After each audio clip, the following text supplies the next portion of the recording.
Welcome to Bunny Hugs and Mental Health, the podcast that deals with all things mental health. We talk to professionals, survivors, and loved ones about their sometimes informative, sometimes uplifting, and sometimes tragic stories. I'm your host of the show, T.U.R.N.O.N, advocate, recovering addict, experienced sufferer of depression and anxiety, and author of the children's book, Sometimes Daddy Cries.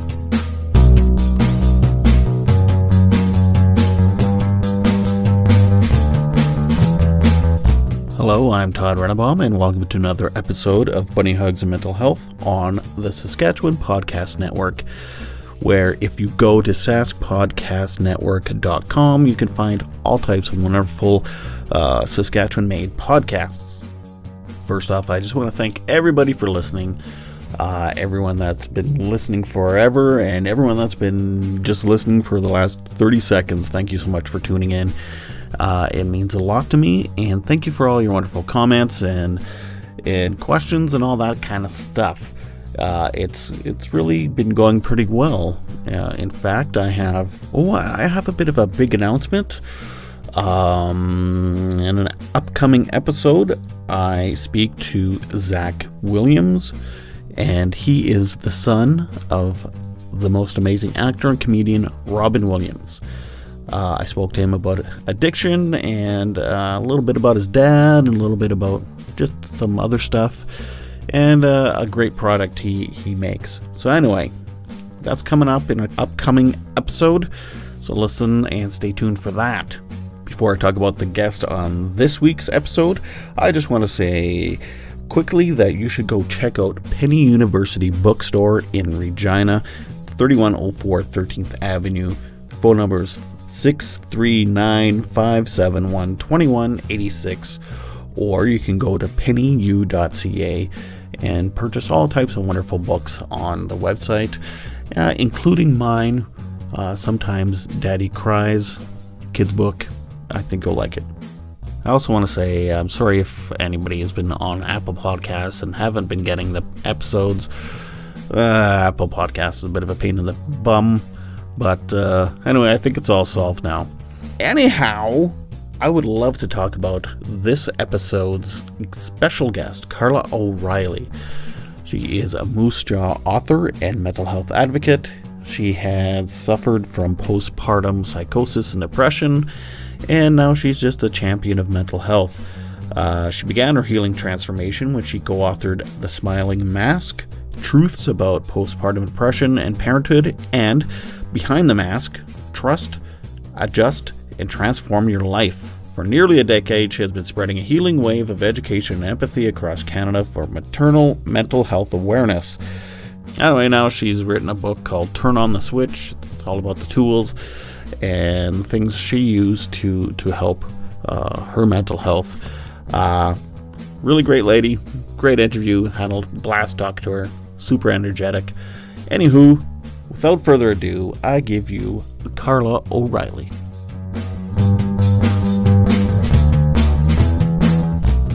I suffered with postpartum psychosis after the birth of my son. So going into motherhood, I was quite excited, and it was planned, and I was starting on a journey with my husband, and we thought everything was going to be as planned and go swimmingly well. And unfortunately, it went completely to the other way. So I started a 4-year-long journey with postpartum psychosis and obsessive compulsive disorder.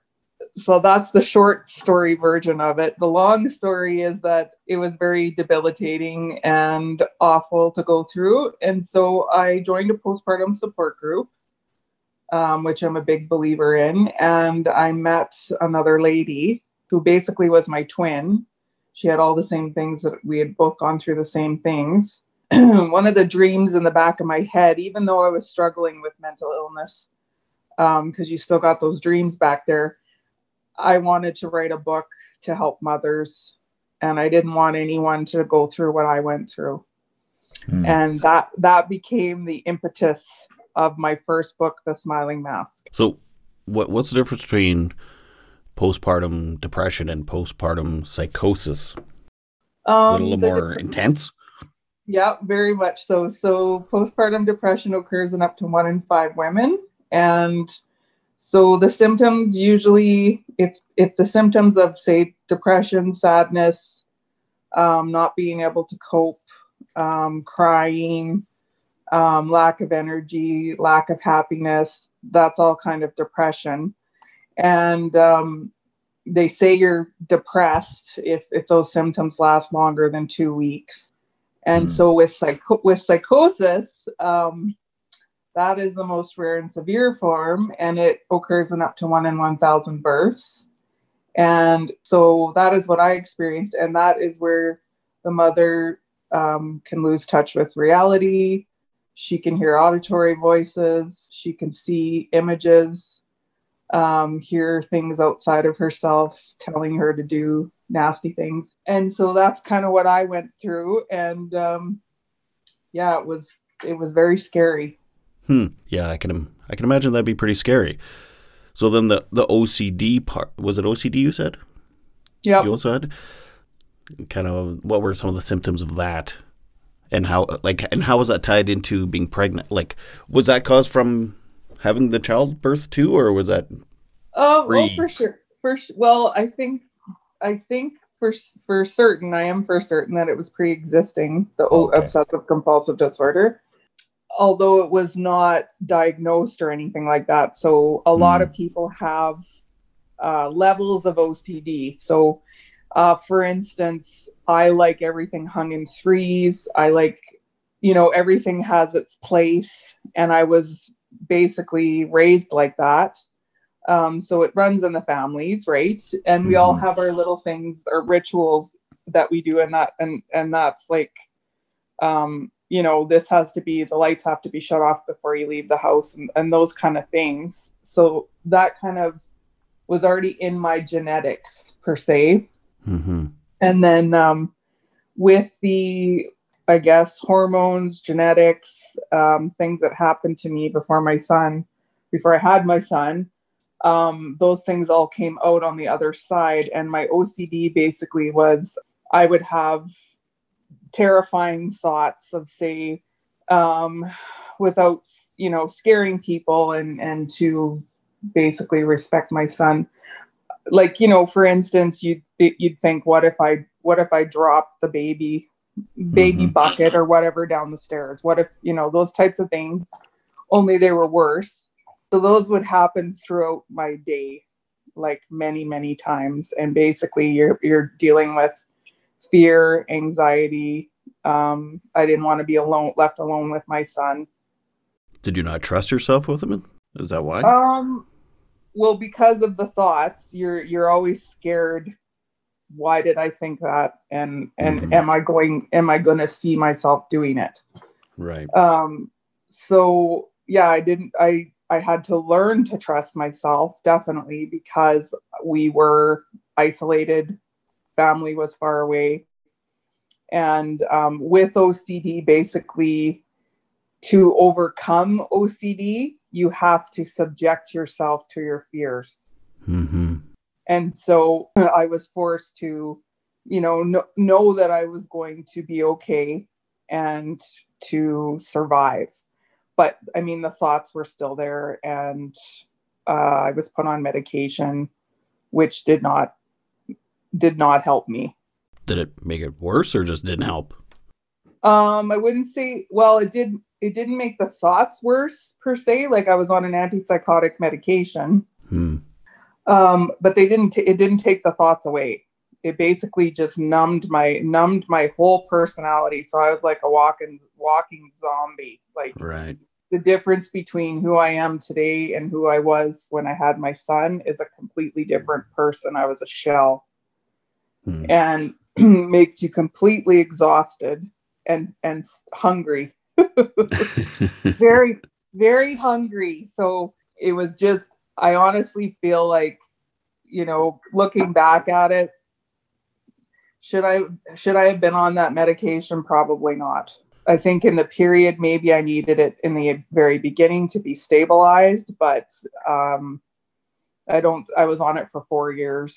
So what made you decide to go off it? Like, you were just feeling you were just feeling better. You worked with your doctor to wean you off it, kind of thing. Yeah. And Yeah. okay, Yeah. I'm a huge believer in, yes, medication is needed to stabilize people at times. right. I also feel that they need to be educated on it, as far as I thought it was just going to be a wonder drug that was going to take everything away, and it did not do that. Mm-hmm. So I think you also need to educate yourself on different healing modalities, also counseling, which I did all those things.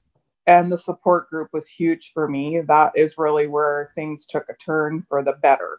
And that's where I started to heal, is when I started to talk about it. And because it was such a shame, like I couldn't tell a lot of people about it. Mm-hmm. And basically I had gotten down to, so at my highest, I was on an antipsychotic medication, and I was on an antidepressant, and a nurse that knew, I had talked to her about the medications. She says, like, how are you getting out of bed in the morning? Like, that dose of antipsychotic could tranquilize like a cow, is how she put it. And I, because I don't know medications, and I'm not a doctor, and I'm not a nurse, and I'm not a pharmacist, you just take it and you accept that it's the right thing. Mm-hmm. So anyways, I had weaned myself down with my doctor, and got down to like 0.5 of the psychotic medication. And I went to the psychiatrist, and I said, and this is when we had started, we were like, okay, we're going to write this book, and this is going to happen. And like, we were three passionate women that were on a mission, like things were happening, and we were like obsessed. My obsessions changed from being sad and feeling ashamed and having the thoughts to every ounce of energy I had, I put into that book. And it was like a complete, so that's another thing that's important. We can talk about that later, is focusing your energies on positive. But anyway, so I went to the psychiatrist, and he sat me down, and he gave me this OCD test, and like, okay, fill this out and let's see how bad you are. And then he says to me, and I started telling him, like, I'm going to write this book about postpartum depression and this and that. And he's probably sitting there like, oh my gosh, like, okay, like here I've got this girl that, you know what I mean? Because now looking back when I say I wrote a book, I mean, I take it for granted, and you probably do too. We just do it. We did it. But people look at us and go, well, how did you do it? Right? Yeah. Like, it does take will to do that, right? And it takes also a hope and a prayer, because you're putting yourself out there. Mm-hmm. And so anyways, he says to me, he goes, you can go off this medication today. He goes, what we are giving you right now is what we give children. That is the lowest dose. And when you can stop today, you're not going to go crazy. You're not going to go off the deep end. You're done. Huh. And it was like a weight was lifted off to me. I was like, really? Like, this has been my captor for 4 years. Like, I've relied on this to basically keep me, and he's like, no, you're good to go off of it. And it was just like a weight was lifted. I know that feeling, like it, for some reason it validates that you're better now. And, and I've gone off my meds before with the work, working with my doctor. And within like 6 months, I'm back on again. But I mean, my doses are way lower than they were like when I was really sick, like 8 years ago. But it's for me, it's hard to accept that I'm like this, that I have mental illnesses. Even now, like I advocate it. I tell people all the time, acceptance and all this stuff. But it's still hard for me to accept it. It's like. Well, we're our own worst critics. Yeah, that's right. It's like I feel, what is it? I don't know. I feel less of a person because of it, and so, but yeah, I'm here to show you today with this meeting, like, and I get because when you've been through it and you get it, and then you find people that have been through it and get it, that is like the safest place ever, because it's like there's more people suffering that we don't even know about. Yeah. that don't talk about it. They go, so they, unfortunately, they have, there's been suicides in our community, where you're like, oh my God, that I thought that person had the perfect life, the perfect marriage. Everything was going their way. They've got like no money worries, those kinds of things, the best job. And yet they commit suicide. And you're like, and I just always, when it happens, I always feel like, geez, I wish I could have helped that person. Right? Yeah. And that's why we write these books. It's because it's getting that awareness out there. Yeah, really. It's like I always say, I'm trying to normalize it because it's normal. It is normal. So why can't we normalize it? But when I'm in my depths of despair, when I have my anxiety through the roof, I all that goes out the window. I forget everything I tell other people, and I just have to deal with myself, and I beat myself up and all this stuff, but which is fine, right? I mean, it's fine. I'm sick at the moment, so I go through that, but when I'm feeling healthy, then yeah, I do my best to normalize it. So anyway. Well, and I think what we all need to recognize too is that there are periods where there's hills and there's valleys. And so that was a big thing I learned is, and don't get me wrong, I still have those thoughts every once in a while, even though my son's 17. I will have a strange thought pop in there that's like completely out of the, where the hell did that come from? It's not necessarily even about, it has nothing to do with my son or kids or whatever, whatever it might be. I'm driving along and I think, what if I veered into the other lane or something? Yeah. Yeah. Oh, yeah. I have suicidal thoughts all the time. Well, so those things pop in there and I think, where the hell did that come from? Right. Yeah. And so things I have learned, and I think like it's just basically baby steps. It's that a thought is just a thought. So it'll come in and I'll go, oh, that's nice. See you later. Like I've got things to do. I've got, I'm changing the world. I'm finding a passion and obsessing about it. Right. I'm going to make the world a better place. So see you later thought. Yeah. I think probably maybe you too we're perfectionists. So there's a lot of like shoulds, like I should be perfect. I should get this under control. We judge ourselves, like those kind of things. And the worst thing for me is comparing myself to other people. Like I see how other people is like, oh, I should be like that. And like, if you ever want to be miserable, compare yourself to people that are quote unquote doing better than you. Like it's just the perfect way to be miserable. Right. And but here I am, and I'm like, I am so excited because like I have been watching you, I've been cheering you on. I've seen your book, and I've seen it in different things in the community, and I was like, wow, when you brought that out, I was like, this is huge for fathers because fathers also struggle with mental health and some struggle with postpartum depression, all along those themes. And you should give yourself a pat on the back because you've come out and you've shared this and you've been vulnerable. And you know what? That is a scary place to be. And you're a hero. Oh, I hate that word. But thank you, Carla. Thank you very much. I really appreciate it. And I've been it was actually our mutual friend, Melinda, that kind of got me onto watching you and watching your book succeed and all the things you're doing. So what's a better word that you like then? I don't feel like a hero at all. Like I just... Advocate? You like that better? Well, yeah. I mean, yeah. Champion? Advocate, but... Champion? Champion?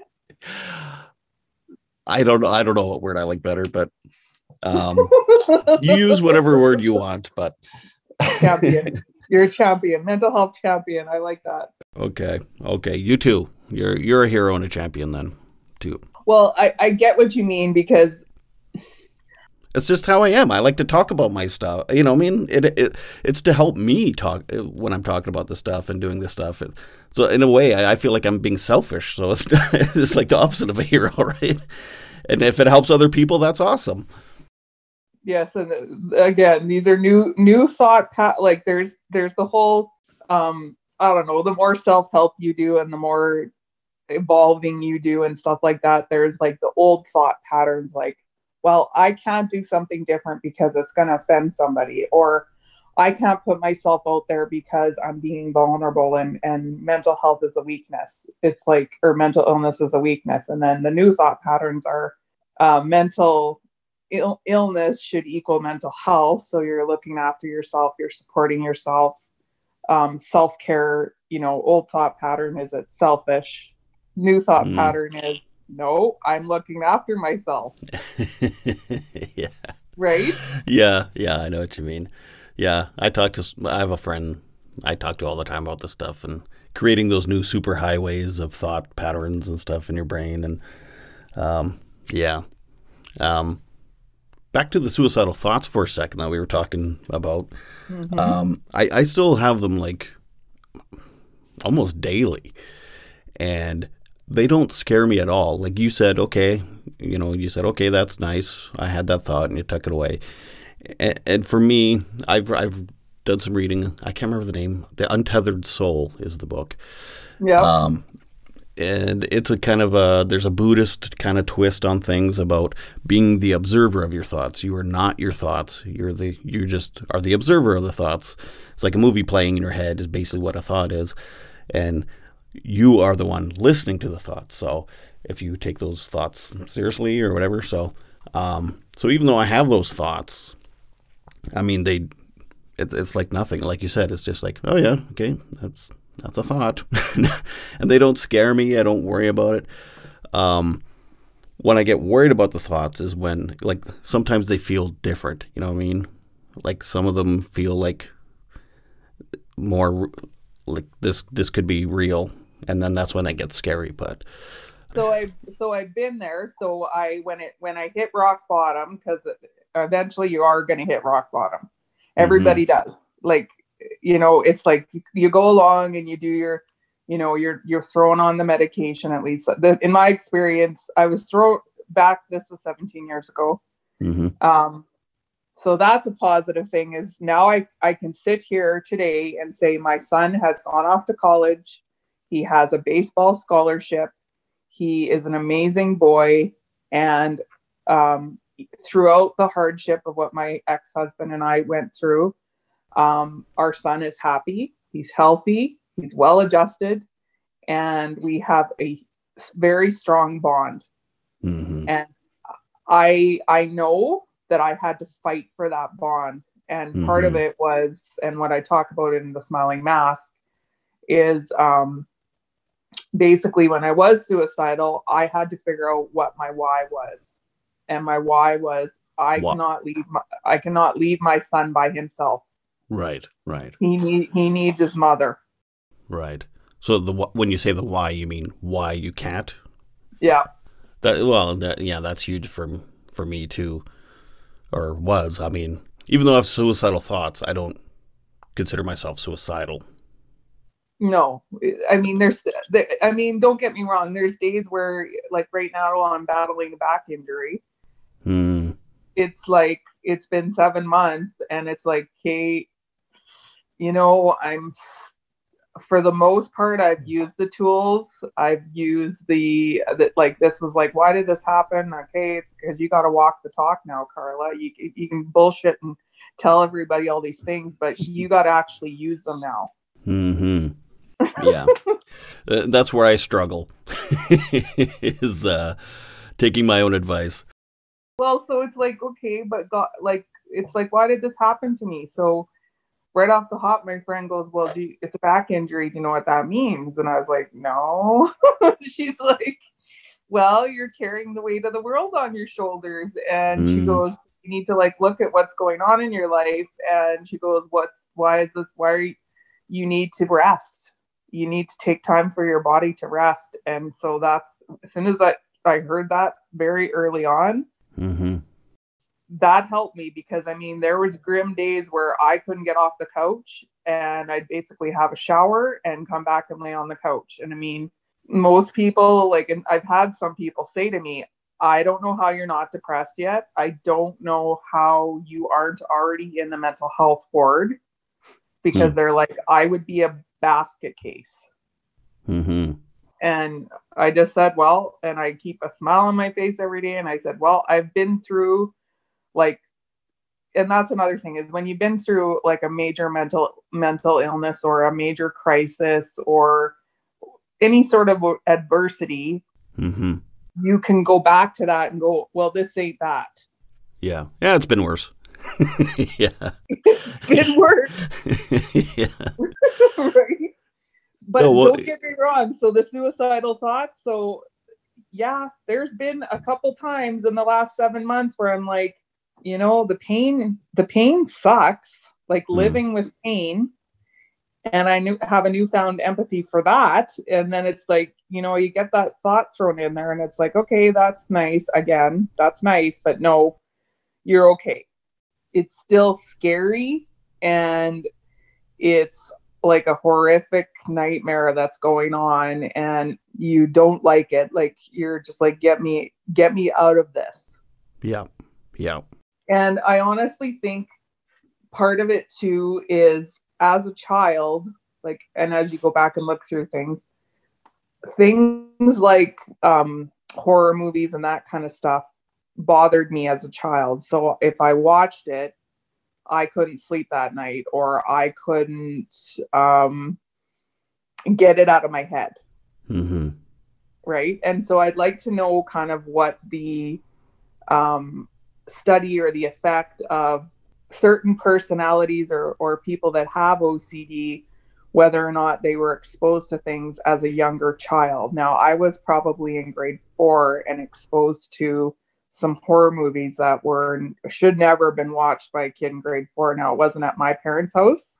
It was Right. at a different house. They would have never let us watch that. But it'd be interesting to find out what the correlation is.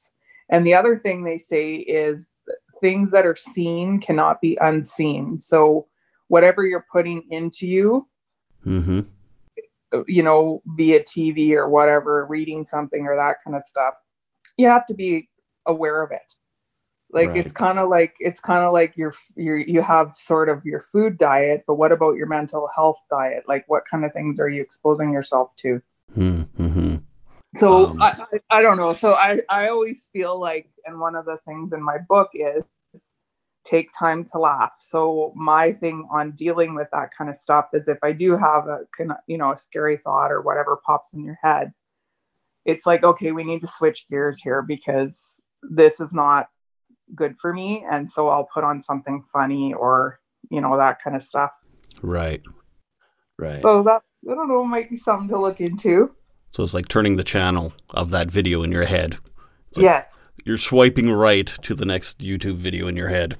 Yeah. And do you kind of find that? Like, do you find that things bother you? Like, Oh, definitely. Yeah. Yeah. And I know what you mean. Like, it's almost like PTSD, those movies when you're a kid. And yes. it's like they stay with you. Yeah. Yep. Man, I had a friend that used to send me videos on, like, via email before YouTube even. He'd find like the most awful crap and send it to me. And I was like, man, I am not opening another email you ever send me. I don't care how good of friends we are. I'm not doing it anymore, because it's the most horrible crap. I don't know why the hell you send me this. Like, and again, maybe some personalities can handle it and others can't, or whatever it is. But I'm just like, dude, like this, like you said, this is like, I can't unsee this now. Yeah. Anyway, so now, present day, you have another project, another book. So I want you to talk a little bit about your latest book. For sure. So my latest book basically is called Turn on the Switch. And so each letter is a tool, and it's a mental health tool. It's the 15 wellness tools that I learned over the past 13 years as a survivor, as a thriver. Kind of all the tools came in under one umbrella. And I was like, I want to share this with people because these are nuggets of wisdom that I think can help people. Mm-hmm. As you know, and as you are doing too, like, we're here to make the world a better place. You kind of have two choices. It's like, you're either, well, three. You're on you can be on the dark side where you're not supporting people, you're not helping people, you're just, there's that evil side of life, right? And because there is evil in the world, and we're witnessing it right now. Like let's be honest, there's a lot of evil things that are happening. So there's that stuff going on. Then there's the middle range, kind of where you are, you're finding your path, or you're not sure what you want to do, or those kind of things. Or you're in the middle of healing, maybe. You're in the middle of healing. Okay. Or you're on a different mission. There's some people that are creating, like sending people to the moon, or right. You're a cook, like you're a chef, or there's some people that create art. Like, there's all sorts of things that are creation. And right. Then on the other side is the light. And so I feel like I have an opportunity to bring light into the world. That's kind of been my calling that I found, per se. And it's like, okay, I had this awful thing happen to me, and I want to bring light into the world. I feel like I can help people. The thing about mental illness and being a survivor is that, and this has happened to me, and I've witnessed it. So when we started with the Smiling Mask, we spoke at conferences, and you give permission to those people in the audience. They're coming up and flooding us with stories of, I suffer too. Thank you so much. You've helped me heal. Yeah. Like, and I've had women that quite often, the women that I've connected with and I'm very close to, it's because I mentored them. And we have this like strong bond because they know, first of all, there's no judgment. I'm like, there's nothing you can tell me that's going to scare me, or that I haven't thought myself, or that I haven't been through. And I'm like, I'm here to show you today that I got through this. Right? And so that's what Turn On the Switch is basically about. Is I start the story and say, like, I was suicidal, and I went to the emergency ward suicidal, and my friend came there, found me, and she's like, "Hey, this is your last kick at the can. Like, are you gonna beat it, or are you gonna let it beat you?" And then basically these tools, which I feel was spiritually driven, came out, just flooded out. And I sat down, and the book was spiritually driven, and I wrote it. So how long did it take you to write? From, like, it was one of those projects where you just sat down and boom, it just flowed out of you? Well, it actually started, I got hired to do a speech in Alberta for a power company. And they said, okay, we want you to come be our mental health speaker at these safety days. And it was this company called ATCO Electric. It's a huge company in Alberta. And I was like, oh, okay, I'm so excited. And I was like, I got to write as a writer and a speaker, you learn to tailor your speech to your audience. And so I was like, okay, I'm going to make a speech for them. And I went, turn on the switch, power company, light bulb. And then I sat down and I just started. I was like, okay, it's an acronym, and here's the tools, and each letter means something. And that's when you're on the path, because I didn't like, oh, I can't write that, or, oh no, that's not a good tool. It rained right out of me kind of thing. Nice. It is nice because I really don't have the energy to like overthink something, because as somebody that struggles with OCD, and I don't know if you do this too, our past lives, I would overthink things 100 times. Oh yeah. Yeah. And like my book, it's just I should say it's just, but it's a kid's book, but it still took like 4 years to do, off and on. And it was really, once COVID hit, I just stopped overthinking. And because I have a page in there about taking medication. It's like, I see my daddy take medicine, and I need medicine sometimes when I have a tummy ache and stuff like that. And it's like, I went back and forth on that page, and I thought, you know what, hell with it. This is my book. This is my story. I take meds. It's not a big deal. I'm putting it in there because, there are people that are very anti-meds when it comes to mental health sometimes. And so anyway, yeah, it took me a while to get there, but I did unapologetically just tell my story in my book too, and Yes. stopped overthinking it to just, yeah. And look at the impact it's making. Yeah. Yeah. And are you having people come forward? Yeah. Yeah. Yeah, I am. Yeah. Yes. But the whole reason I did it was just to make money, not to make people feel better. Kidding. Well, as you know, a starving artist is really not about the money. Man, that book. Right? Boy. It's about like you got to pound, like you got to do a lot of work, even though people think, it's the writing of it, it's the producing of it, it's the publishing of it, it's the marketing then afterwards, yeah. And you got to have a speaking tool, which you do. Like you can't. We are honestly it's so multifaceted, but it is a passion and it's an opportunity to show your skills. But I always go, people will ask me, so how did you write a book? And it's like, okay, I don't have time for a little short story here, but it's like, give me the 10-second meat and potato Coles Notes version of it. Yeah. Right. But it's like, honestly, it's like, you know what? We do have talent. You have to have the talent. You have to have the drive. Mm-hmm. And I mean, I think that's the biggest thing is, yeah, you bet there's smarter people than me in the world. I will be the first to admit that, but I will outwork you because I have the drive. See, and that's where I lack is I love the creating part. I hate the marketing PR part. I don't know what I'm doing. I have a day job, so it's like I can only do so much. We all do. Yeah, that's right.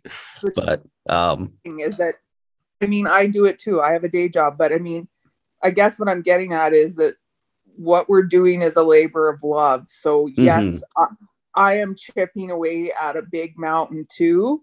Mm-hmm. And I always just say, you know what, at least I'm doing something. Because I could be sitting in the corner crying and be a victim and say, why did this happen to me? And basically set my life sentence up for this is all it's going to be. And that's how I was living previously. Was I was pissed off. I was like, I'm only going to have one kid. Why did this happen to me? Like, God, why thou forsake me? Right. And that was my one side of thinking. And then I went, you know what? No, this was meant to happen. Mm-hmm. Well, so that you could help others. Right. I don't know. There's two ways of thinking about it, right? There's always two ways. Or more. Or 3 or 4. So, Turn On the Switch. It's an acronym. I know you don't want to give too much away about the book, but what is the W? What is the tool, the W in the word switch? You're really throwing out like I was thinking today. I was getting ready because I was like, I should probably prep for this, and then I got farting around, and then because I know it's awesome when it's just a conversation, right? But anyways. I thought to myself this morning, oh crap, what if he asked me to go through the tool? And I'm like stuttering through them because you get lax, right? You're like, I wrote it, but okay, but I know number W or not number W. I know W. I know W very well because it's all about what I believe. So W is write your story, rewrite your story, try something completely different, and be the star of your life. And that is a huge thing for me, because it was like, okay, I was given this life sentence, and that's what it was for those 4 years. And the doctors actually said, because I kept saying, when's this going to end? When's this going to get better? And they're like, you're going to have this the rest of your life. Right. But what I say is, so I'm going to have OCD the rest of my life. But what I say is, the doctors never told me how I was going to use it. Right. So basically, in when I hit the crossroads, because most of us do one way or the other, I hit that crossroads and I sat up and I looked upwards and I was like, okay, I have two choices. Either I go down, I become a victim, or I change my thought patterns and I become the star of this. And so we all have that choice in life, right? You can either live your life as a victim and be like, this is a crappy life, and look for all the bad things, or you can start with gratitude and be the star. Because and then I always say to people, and I have it on my wall here, life is not a dress rehearsal. So it's like, you only get one life. Choose to be positive, which is the fastest way to turn on the switch, by the way. Little plug in there. And so basically, from the be the star of your life, what I talk about is my whole medal of armor is dressing for a party. So I've always, before I was sick, I always took pride in how I looked. I made sure that I loved clothes. I loved to dress up. But there's something to be said about that. So when I was sick, of course, things fall by the wayside. And then as I started to get better, my biggest thing was, I get up first thing in the morning and I put the makeup on, I get dressed, I do my hair. And I feel that that's a huge mental health tool, because having a shower, like, putting effort in, even though you don't want to. There's some days where I don't want to do it either, but I feel better. Yeah. How much, like you've used the word choose and choice a few times now. How much of mental illness do you think is a choice? Or, maybe not the illness itself, but like, because you said, you choose to be. Well, I think we know that it's like, I mean, here's the thing. I had it. And I can say, so going into the postpartum, so you have factors that can put you at risk. Okay. Right. Yeah. So you have genetics. And we know it's passed from family to family. So if you are struggling with a mental illness, do some research, check out the history.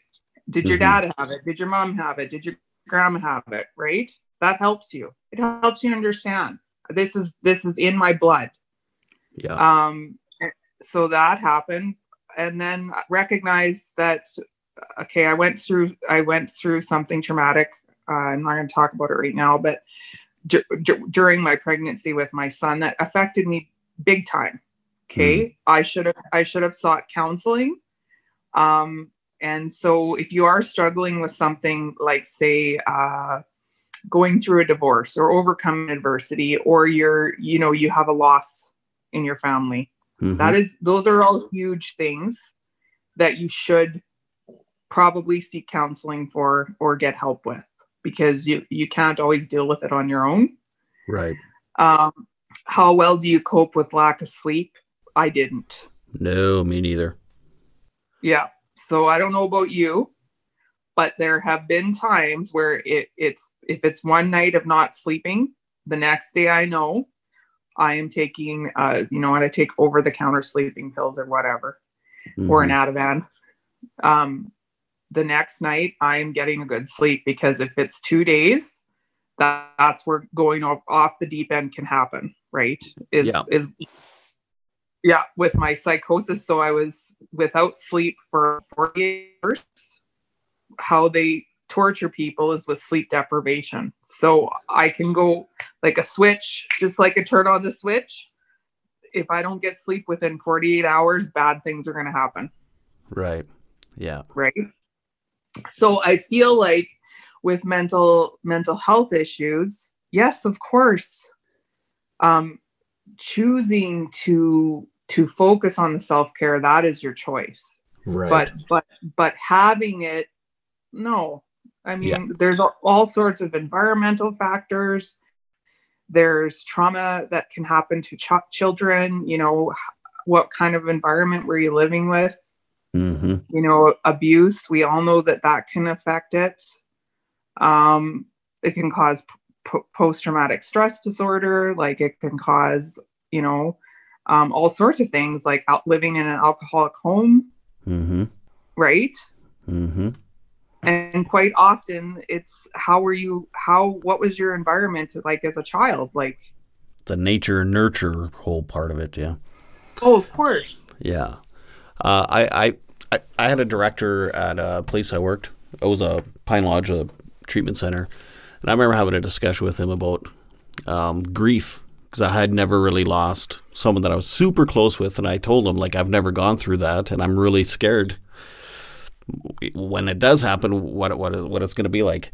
And he told me it was a choice. And I was like, well, I didn't get it. It took me a couple of days. I was like, how is grieving a choice? But like you said, you can go to counseling. You can, when something does happen, you have that choice to be proactive with your, how you're going to deal with it and stuff. And I mean, again, it's nature, nurture, and all types of other things are, it's not, I mean, it's oversimplifying it a bit, but there are choices when it comes to this kind of stuff. And I mean, I still make, like I said, when everything I say goes out the window when I'm sick still. And that's, some of it's a choice. Sometimes I choose to sit in my shit and I don't deal with what I'm supposed to be dealing with. So, but again, the illness itself may not be, obviously is not a choice, but a lot of ways you do, it's not an easy choice. You have to be brutally honest with yourself, and some people don't know what the choices are too. I mean, it took me hitting rock bottom to know what my options were and how to choose them. But now that I've lived that, I know what my options are, and so now it is more of a choice, really. I don't know. Am I talking bullshit? No. You know what you're doing. You're preaching to the choir. But here's what I think. I think if you want to come to, like, and everyone will do it in different, like, everyone heals in their own space and time, right? Mm-hmm. And it's a marathon. It's not a sprint. Mm-hmm. But I think the biggest thing you got to come to is a place of forgiveness. Like, right. I had to sit down with myself and say, I forgive myself for going through that experience. And really, that was not like, when I sit down and look at, like, whether it's a choice or not, when I had the bad OCD with my son, yeah, that was not a choice. That was mm-hmm. something that was happening to my brain that I couldn't get out of. Right. Like, I did everything that a mother could during that period of time, even though I was surviving. Like, I'm surprised, like, when I look and find his baby book and how much I wrote it in detail, and like, everything on the outside appeared to be normal to people. Like, mm-hmm. I still was able to put that facade on mm-hmm. for those 4 years. But what was going on behind the scenes was horrific and awful. Now, when I came to the place of healing it, and that's where I sat down and said, you have to forgive yourself for this. Like, when I look at my son now and I'm like, we have this huge bond, how much I love him. You love your kids. It's like that place of love is forgiveness, and forgiveness is a gift that you give to yourself. It has nothing to do with, the person that hurt you or the things that happened. Like, mm-hmm. And I've come to a place of forgiveness with his father. As far as, we were living in utter hell for 4 years. And I'm big enough person to sit back and go, you know what? That was hard for him. Yeah, of course. Yeah. He went through hell. Yeah. And he had to carry the brunt of the load, you know, and carry on and go to work and pretend like everything was great. And like, even now today, it's been 20 years, like we were married 20 years ago. And it's like, I still have an admiration for him. I can still sit back and say, you know, and I told him the other day, you're a good dad. And I thank you for everything that you've done for our son. Mm-hmm. Well, that's good. And that takes a big person to do that. Yeah. Because things weren't necessarily rosy, peachy keen jelly bean. Yeah. I often think about my parents and my wife and just how helpless they must have felt watching me go through stuff. They were helpless. And I mean, my parents were too. They didn't know how to help me. Yeah. But what I kind of look at now too is like, everyone's evolving, right? So my parents are helping me, they're supporting me, they're cheering me on, but it's like they didn't have any of that. Right. They didn't have parents that were there to support them. I mean, you know, and I just think what a cold, I don't know, destitute place to come from. Mm-hmm. And I mean, don't get me wrong, I don't want to paint it as a picture, but let's just say differences of upbringings, very different. Right. Yeah. That forgiveness that you talk about, which tool is that in your book? Oh dear. Okay, forget it. Doesn't matter. No. Because there's no F in Turn on the Switch. No, we're going to find it here. You were really, it's one of the last tools. Because in AA, that's step 8 and 9. Oh my God. Making amends really is what it is in step 8, 9, and okay, AA. I know what it is. I know which one. Holy shoot. I better start doing my homework on my own book. Should have wrote a kid's book. Well, no, you know what? And I've seen it in a movie where it's like a writer and somebody's asking him something. He's like, you know, crap. I don't remember what I wrote 3 years ago. Like, get off my back. Like, give me a break.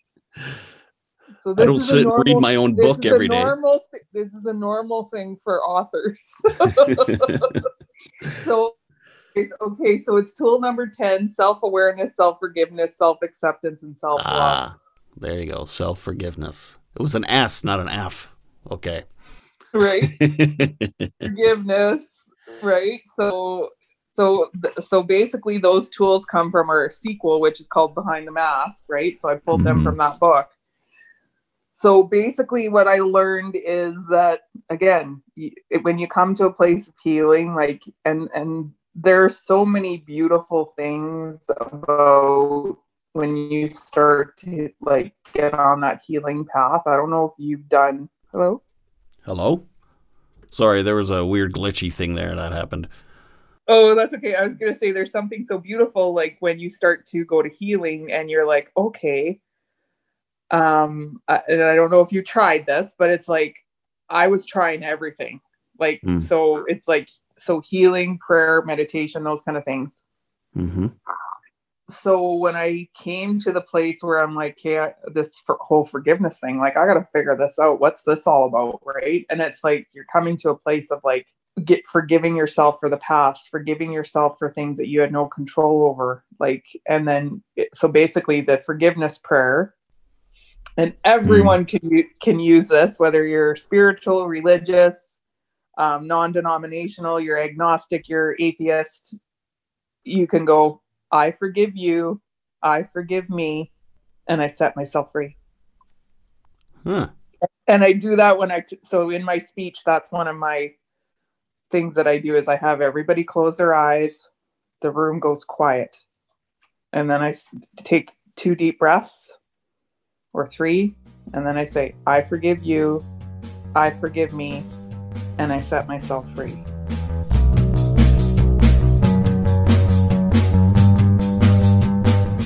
Thank you, Carla. That was really great talking to you, learning more about you, the things you're doing, and the wonderful books you've created.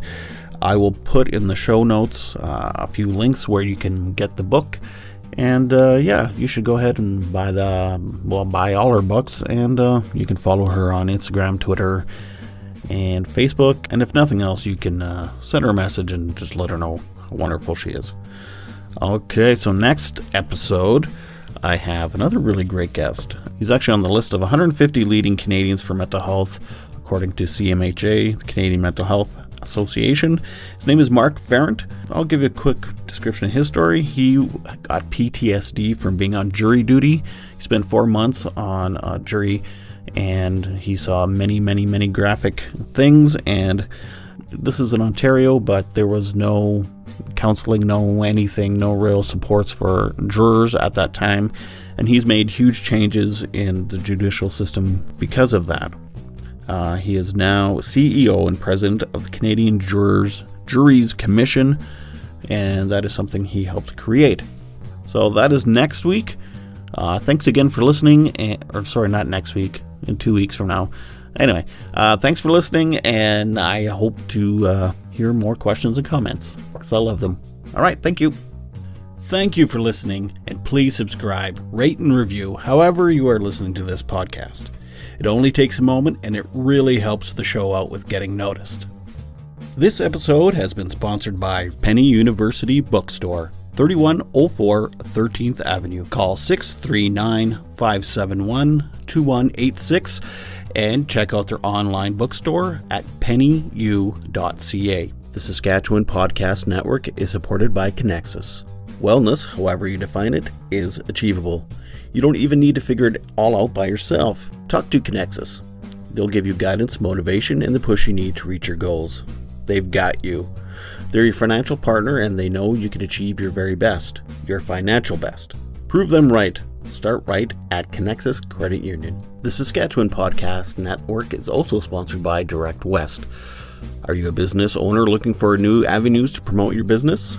Direct West digital billboards are a great opportunity to highlight a new product, new promotion, or anything else you'd like your customers to know about. You can get local, expert marketing help for your business at directwest.com. If you are having a mental health crisis, please call the Canadian Crisis number at 1-833-456-4566. In Saskatchewan, the mobile crisis team in Prince Albert is 306-764-1011. In Regina, it's 306-525-5333, and in Saskatoon, it's 306-933-6200. Don't forget to check out my children's book, Sometimes Daddy Cries. Sometimes Daddy Cries is told through the eyes of a boy whose father suffers from depression. He sees his dad get sad, rest, and even go to the hospital, all while comparing his father's depression to a physical ailment. Available on Amazon.ca. I'll see you next time. This is Todd Redebaum saying, make your beds and take your meds. Bye.